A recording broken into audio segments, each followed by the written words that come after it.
Bonjour à toutes et à tous, ravi de vous retrouver toujours en direct ici à Marrakech sur notre plateau Apid TV où nous continuons les échanges et je vous propose à présent de partir dans l'ère du quantique. Alors une ère qui vous paraît peut-être lointaine mais pourtant elle se rapproche et nous sommes déjà au cœur du sujet. C'est l'actualité que je vous propose de découvrir puisque aujourd'hui on le voit au quotidien et cela à travers le monde, les progrès réguliers qui sont faits en matière de puissance notamment des processeurs quantiques mais également des corrections des erreurs du qubit qui sont essentielles pour l'avènement de l'ordinateur quantique. On va y revenir avec un invité de choix puisque c'est une compétition mondiale qui est aujourd'hui à l'œuvre mais qui représente des opportunités importantes pour rapprocher le monde effectivement de la science, le monde scientifique, le monde de la recherche, de l'industrie et des politiques. Je vous propose qu'on fasse un point sur cette actualité de l'ère quantique déjà à nos portes avec notre invité aujourd'hui. Et j'ai le plaisir d'accueillir Monsieur Ahmed Raouja. Merci beaucoup d'être avec nous aujourd'hui, d'avoir accepté notre invitation. Je rappelle pour nos invités et nos followers, vous êtes donc membre du conseil d'administration de l'ANRT. Vous êtes également expert de l'Union internationale des télécoms à Genève. Je vous propose qu'on fasse peut-être un premier point pour nos invités qui ne sont pas tous experts ni spécialistes du quantique. On en est où aujourd'hui du développement de l'ordinateur quantique et finalement de quoi parle-t-on? Merci beaucoup pour votre question et pour votre invitation. Aujourd'hui, depuis 82, depuis que Feynman, l'Américain, a parlé de l'idée de l'ordinateur quantique, les progrès avancent très vite, à tel point que les Nations Unies ont déclaré 2025 comme année de la quantique.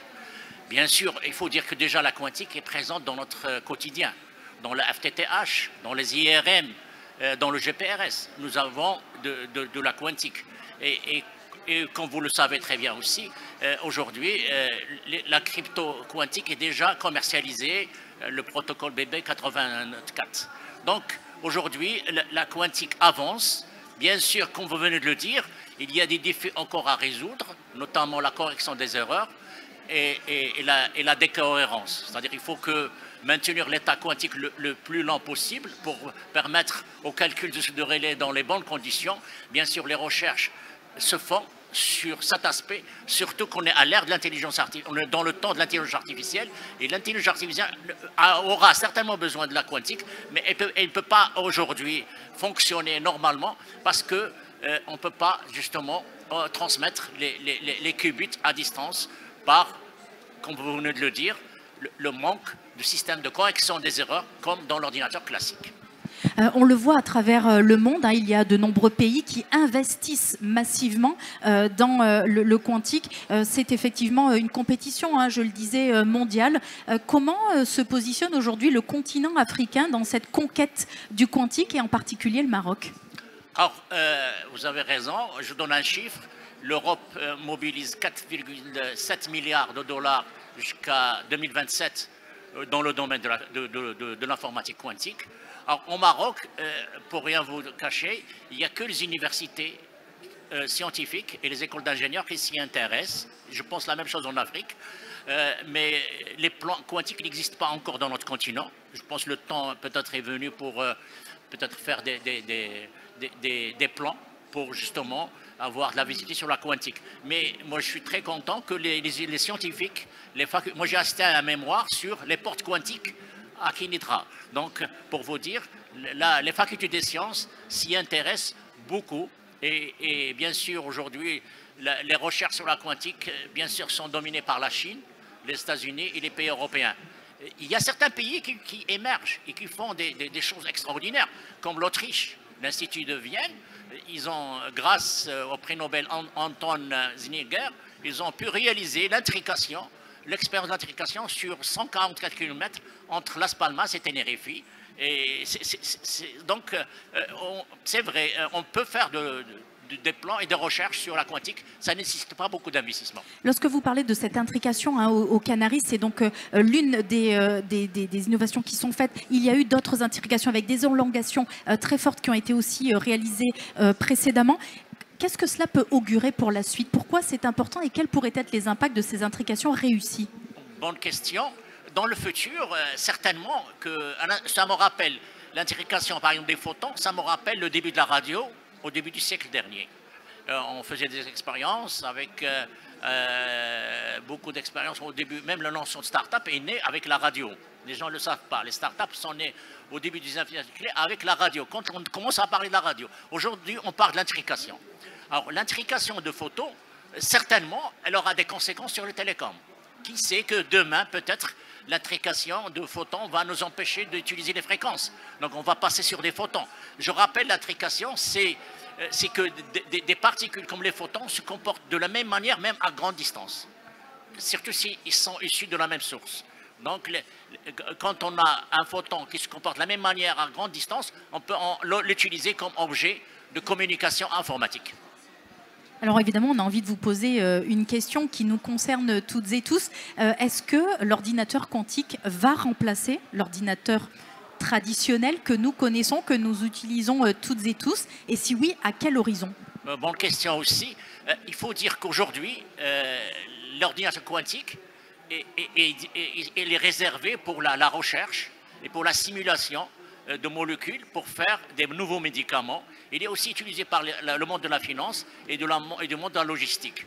Je ne pense pas que l'ordinateur quantique va remplacer bientôt l'ordinateur classique, pour les raisons que nous avons évoquées tout à fait au début, c'est qu'aujourd'hui, il faut résoudre les problèmes de la décohérence. Alors la décohérence, c'est-à-dire que quand vous avez des états quantiques, il est très difficile de garder leur état quantique dans des conditions normales d'environnement. Donc il faut travailler à des températures très basses, il faut travailler avec des composants qui utilisent la supraconductivité.